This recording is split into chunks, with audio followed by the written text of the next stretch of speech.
Hello friends, வணக்கம் and welcome to my channel cook with Saranya. இன்றைக்கி எங்களோட ஒரு மார்னிங்லேருந்து ஆஃப்டர்நூன் வரைய ரொட்டீன் எப்படி இருக்குதுன்னு பார்க்கலாம். இந்த வீடியோவில் நான் ஒரு சில ரெசிபீஸும் ஆட் பண்ணியிருக்கேன். கண்டிப்பாக உங்களுக்கும் கொஞ்சம் இன்ட்ரெஸ்டிங்காக இருக்கும்னு நினைக்கிறேன். ஸோ வீடியோவை ஸ்கிப் பண்ணாமல் எல்லோரும் கடைசி வரைய பாருங்கள். இப்போ நம்ம வீடியோக்குள்ளே போகலாம்.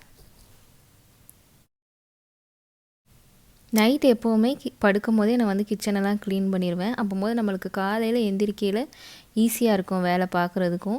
காலையில் வந்து க்ளீன் பண்ணோன்னா நம்மளுக்கு வந்து ரொம்ப டைம் ஆகிற மாதிரி இருக்கும். அதே நேரத்தில் கொஞ்சம் கஷ்டமாகவும் இருக்கும். அதனால் ஓரளவுக்கு நான் நைட்டே வந்து எல்லாமே க்ளீன் பண்ணிடுவேன்.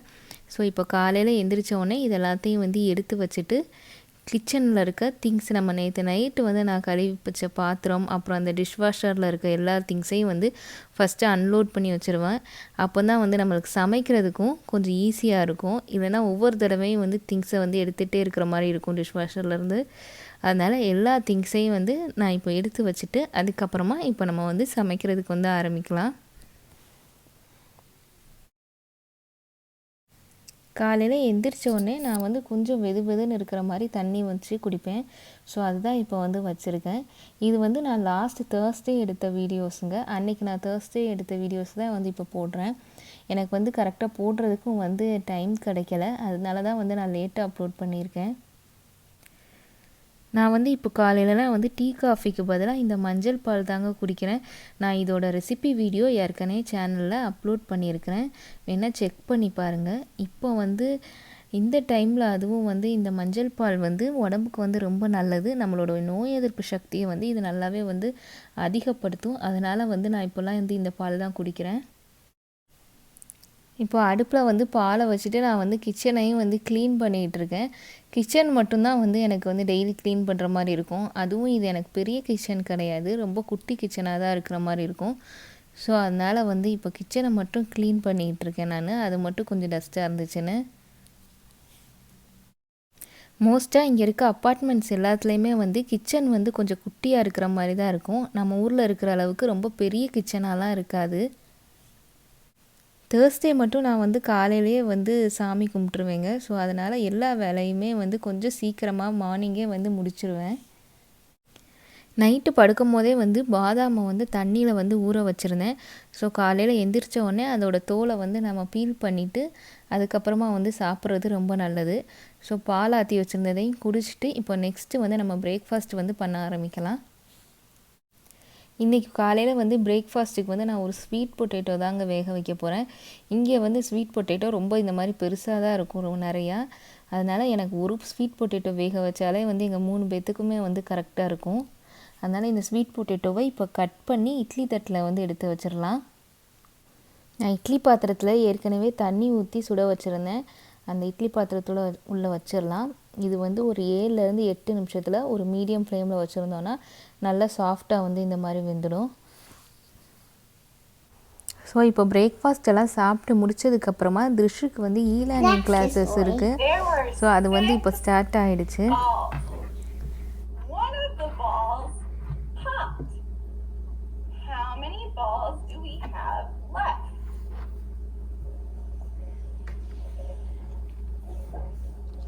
Write it on your piece of paper when you know how many balls are left. Ready. Let's see those papers.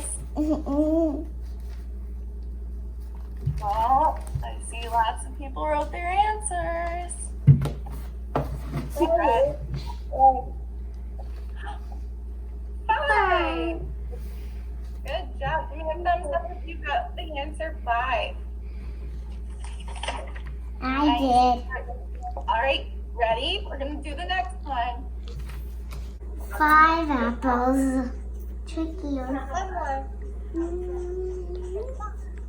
But I have a simple way first. 2 girls, 3 more girls come and they join 2. And there's 2 plus 3 equals 5. Great job, Mardu. Nice number sentence. 2 plus 3 equals 5. Good job. All right, let's see who's ready for theirs. Hi. Sophia. Bye, Susanna. Bye. Bye. Bye. Bye.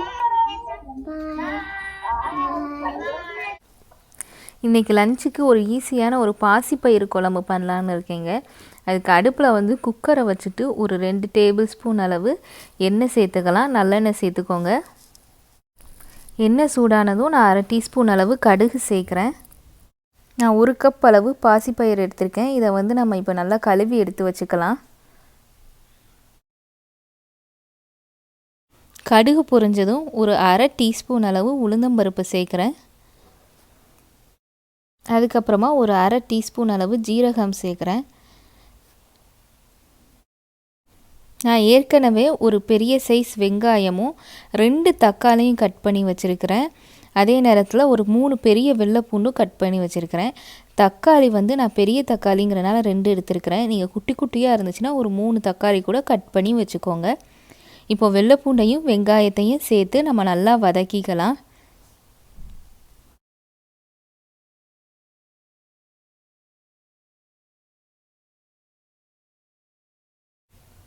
வெங்காயம் கொஞ்சம் வதங்கினதுக்கப்புறமா இப்போ நம்ம தக்காளி சேர்த்துக்கலாம். தக்காளி கொஞ்சம் அதிகமாக சேர்த்தா தான் இந்த குழம்புக்கு நல்லாயிருக்கும். நான் 2 தக்காளி பெரிய தக்காளியாக கட் பண்ணி வச்சுருக்கேன். அதை இப்போ சேர்த்துக்கலாம். ஒரு 1/2 டீஸ்பூன் அளவு மஞ்சள் தூள் சேர்க்குறேன்.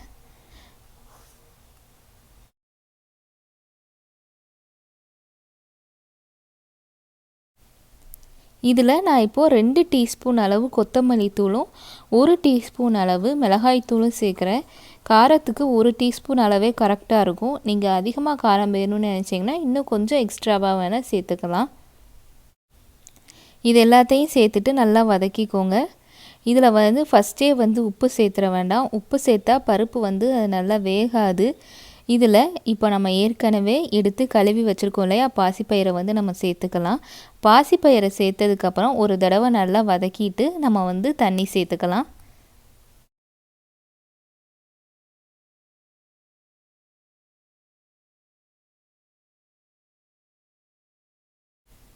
ஒரு கப் பாசிப்பயிருக்கு ஒரு 5 கப் அளவு வந்து தண்ணி சேர்த்துக்கோங்க. அப்போ தான் வந்து பாசிப்பயிறு வந்து நல்லா வெந்து மசிஞ்சு வரும். இல்லைனா வந்து கொஞ்சம் அடிபிடிச்ச மாதிரி ஆயிரும். அதனால் 5 கப் அளவு வந்து தண்ணி சேர்த்துக்கலாம். இப்போது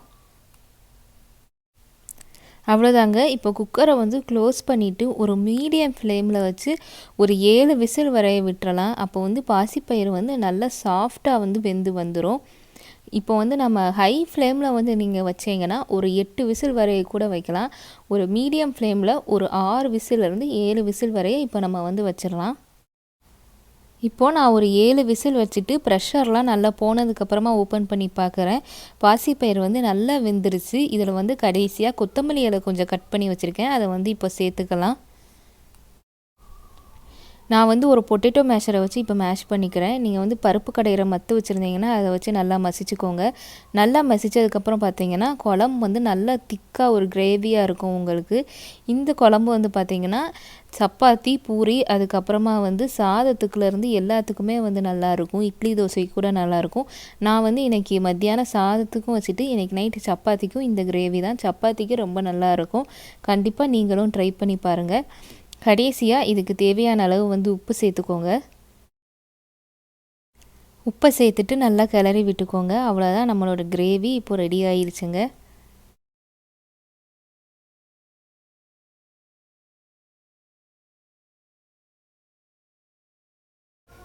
கடைசியாக ஒரு ஸ்பூன் அளவு நெய் சேர்த்துக்கிறேன். நெய் சேர்த்தா இந்த குழம்புக்கு நல்ல வாசமாக இருக்கும்.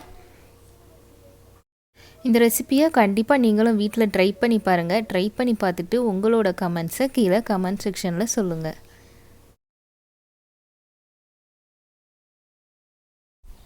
தேர்ஸ்டேங்கிறனால எப்போவுமே வந்து நாங்கள் லஞ்சு சாப்பிட்றதுக்கு முன்னாடி சாமி கும்பிட்டுட்டு அதுக்கப்புறமா சாப்பிடுவோங்க. ஸோ சாமியெல்லாம் கும்பிட்டுட்டு இப்போ வந்து நாங்கள் வந்து சாப்பிட போகிறோம். இப்போ தான் வந்து சாமியெல்லாம் கும்பிட்டு முடித்தோம். அவ்வளோதாங்க. இன்றைக்கி எங்களோட லஞ்சுக்கு வந்து இந்த குழம்பும் அப்புறம் ஒரு உருளைக்கிழங்கு பொரியலும் பண்ணியிருக்கேன். ஈஸியான ஒரு லஞ்ச் ரெசிபி தாங்க. உங்களுக்கு இந்த வீடியோ பிடிச்சிருந்துச்சுன்னா லைக் பண்ணுங்கள். இது மாதிரி இன்னும் நிறைய ஈஸியான ரெசிபிஸ் பார்க்கணுன்னு நினச்சிங்கன்னா என்னோடய சேனலை சப்ஸ்கிரைப் பண்ணுங்கள். கண்டிப்பாக செக் பண்ணி பாருங்கள். உங்களுக்கும் ரொம்ப பிடிக்கும்னு நினைக்கிறேன். Thank you. Cook with Saranya, taste of home.